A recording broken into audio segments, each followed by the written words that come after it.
Presenting What in Gad's Hill? The first part of Henry IV, which is from Act 2, Scene 4.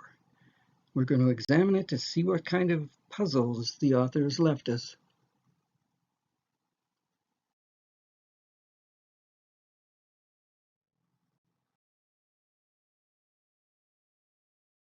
This page doesn't show anything too unusual. However,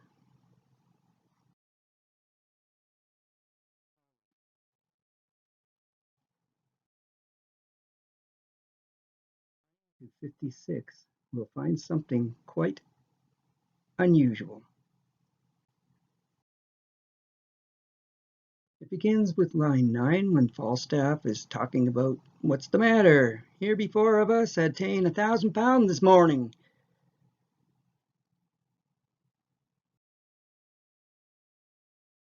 And it ends with Foyne saying, "Aye, 4 in buckram suits."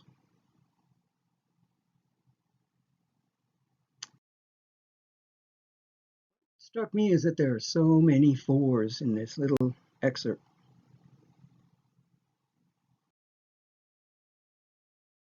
Uh, 11 lines, there are 7 4s, which tells me he's making too much of it, I think.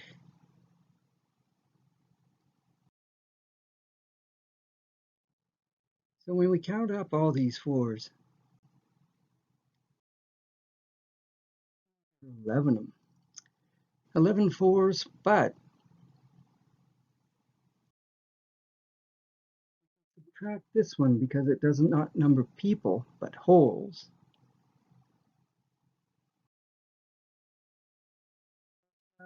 Hose.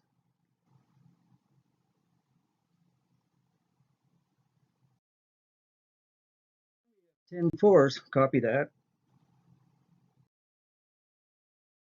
The total for all these 4s is 40.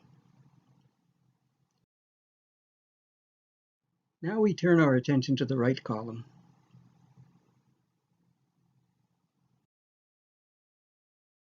Again, doesn't seem to be very interesting. But because I found something on the left-hand column, I wanted to try and find something on the right-hand column that corresponded to what I had found, the numbergram that I had found. And I found it here. Line 36 to line 47 inclusive.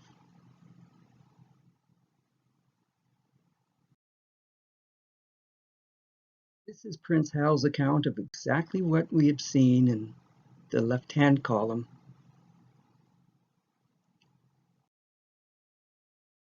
We see that it's a numbergram. We two saw you 4 set on 4 and bound them and were masters of their wealth.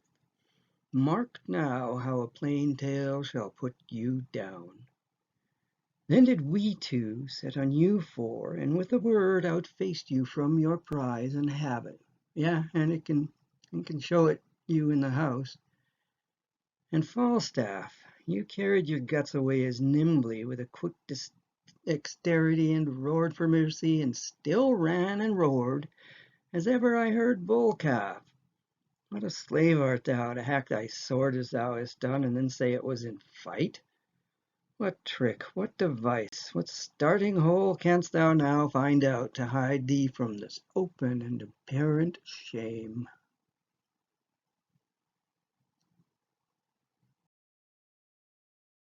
Let's add the first line of this. 2 plus 4 plus 4 is 10. 3, we have 2, so it's 10 plus 2 is 12. Line 4, we have 4. Maybe not a coincidence, but 12 plus 4 is 16. Gives us 16 men. Is this the true total?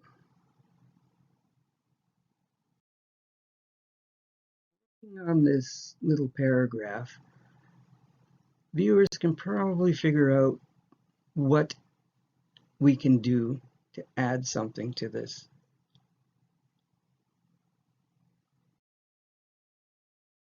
Falstaff. The word in front of it is and, which is a synonym for addition. We can add him 17 men.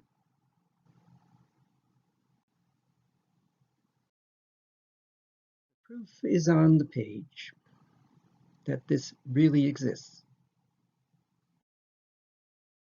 First of all, in Hal's account, he asks if Falstaff has any trick or device. Remember, what trick, what device? And a trick and a device means a puzzle.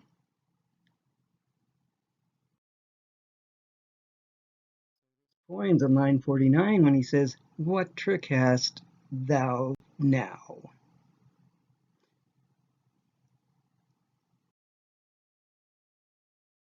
Here's another clue. So, is 57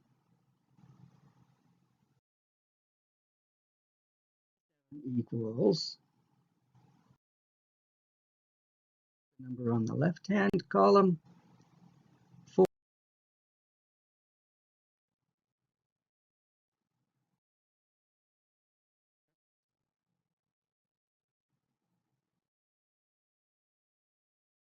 On the right-hand column.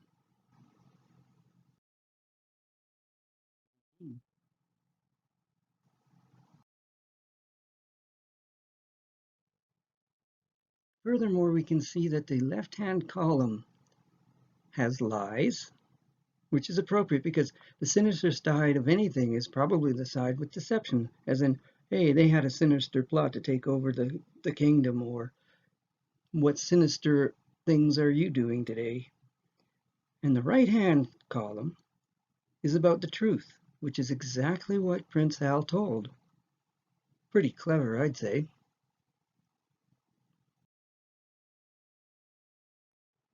So,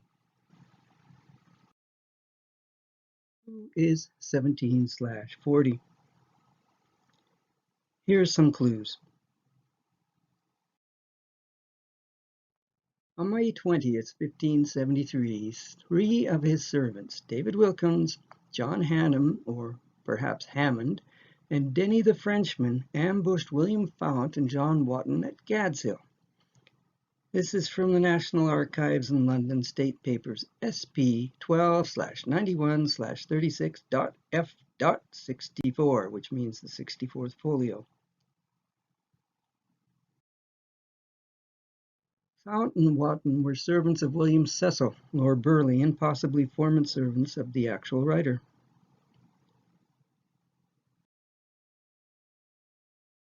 Cecil was the writer's father-in-law and guardian, while he, the writer, was a ward of the Queen from 1562 to 1571. Here is the pertinent section from Fount's letter. So it is, right honourable, Wotton and myself, riding peaceably by the highway from Gravesend to Rochester, had 3 calivers charged with bullets discharged at us by 3 of my Lord of Oxenford's men, Danny Wilkins, John Hannum, and Denny the Frenchman, who lay privily in a ditch awaiting our coming, full intent to murder us. Yet, notwithstanding they all discharging upon us so near that my saddle, having the girths broke, fell with myself from the horse, and a bullet within half a foot of me, it pleased God to deliver us from that determined mischief, whereupon they mounted on horseback and fled towards London with all possible speed. It's from a biography of the writer by B.M. Ward on page 91.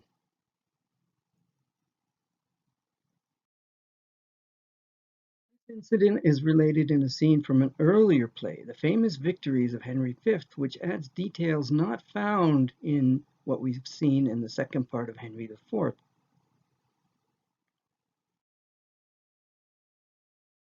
Famous Victories is an earlier condensed version of the Henry trilogy, despite what Orthodox scholars say.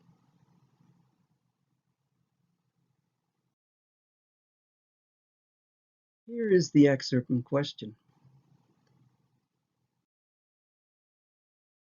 It is the indictment of the men, or man actually, who ambushed them.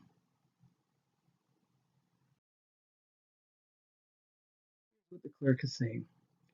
Why then, Cuthbert Cutter, I indict thee by the name of Cuthbert Cutter for robbing a poor carrier the 20th of May last past, in the 14th year of the reign of our sovereign Lord King Henry the Fourth, for setting upon a poor carrier upon Gad's Hill in Kent, and having beaten and wounded the said carrier, and taken his goods from him. Well, if this is an allusion to an event in the writer's life, B.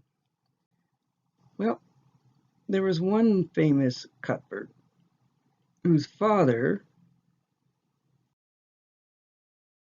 opened up and built the Theatre Playhouse, which ran from 1576 to 1599. In 1599, their lease was not renewed, so they dismantled it overnight and shipped it across the Thames to the South Bank, whereupon they renamed it the Globe. So could this man really be a tribute to Cuthbert Burbage, the son of said James Burbage? There's more in this little excerpt.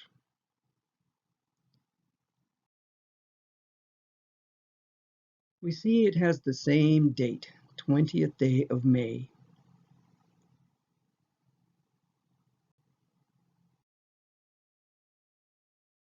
It is the same regnal year.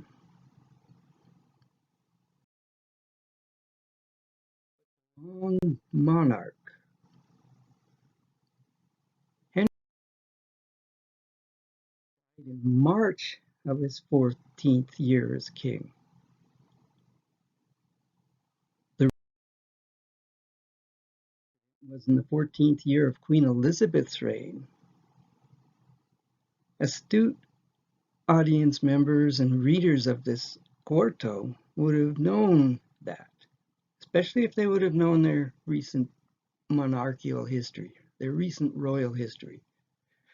So the question is, was the play completed between 1573 and 1574, or 1598, as the orthodox and current dating ascribes? Well, given what we have seen here, I would say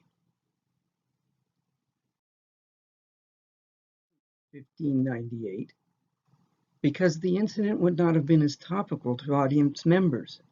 Therefore, the writer would not have wanted to put it in.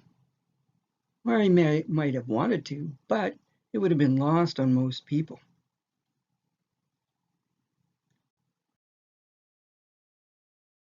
Gematria sum of all the uppercase letters except for the first one.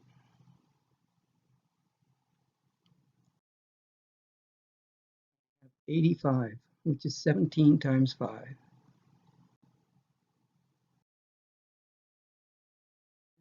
Gematria sum of all the personal names, Cuthbert, Cutter, and Henry. Together,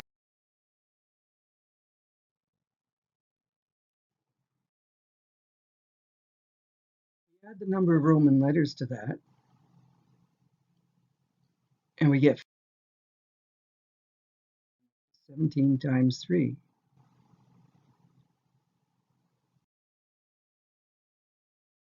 Gematria value and the number of Roman letters to that,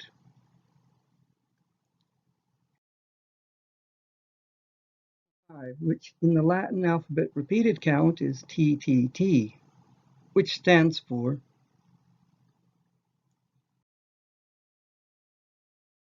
Hal, and might be an allusion to God's hand in helping the writer create the plays.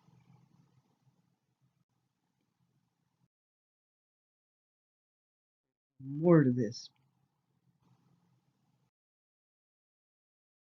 This is actually on page 34, or leaf 4. And there is also, right below this, this speech.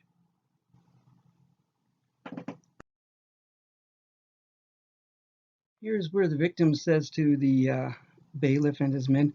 "Oh, master, stay there. Nay, that's never belie the man, for he hath not beaten and wounded me also, but he hath beaten and wounded my pack, and have taken the great rate of Ginger, that bouncing Bess with the jolly buttocks should have had, that grieves me most."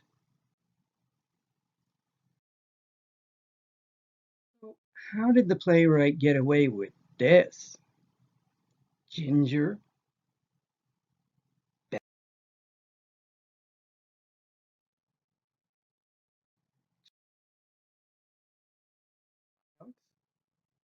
was only one Ginger known to most people in Elizabethan period, and her nickname was Bess.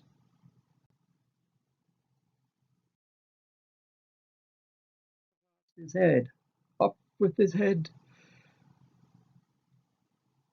He lost his head. That's better.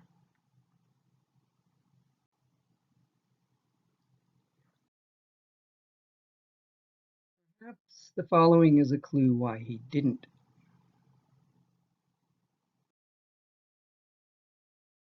The gematria sum of all the letters in this speech of 23.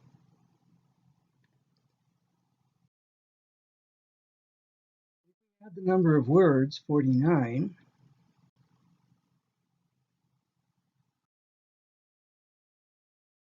Add the number of words with uppercase letters a second time.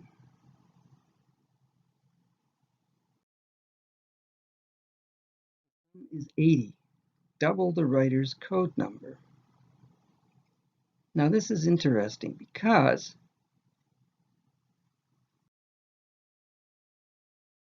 we have seen that the leaf that this is on is page 34, which is double the sum that we found on page 57 of the history plays, which is of course Act 2, Scene 4 of Henry IV, Part 1.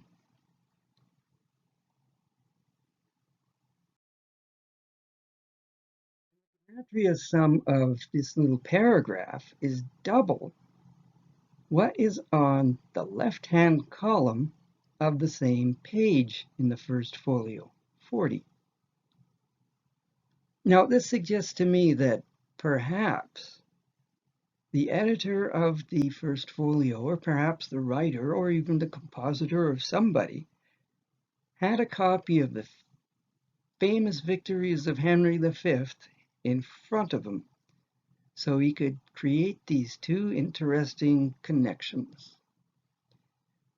And of course, the 17 and 40 means that this man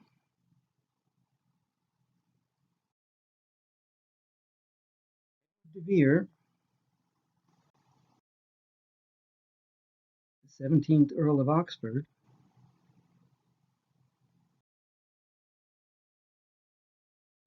was Shakespeare.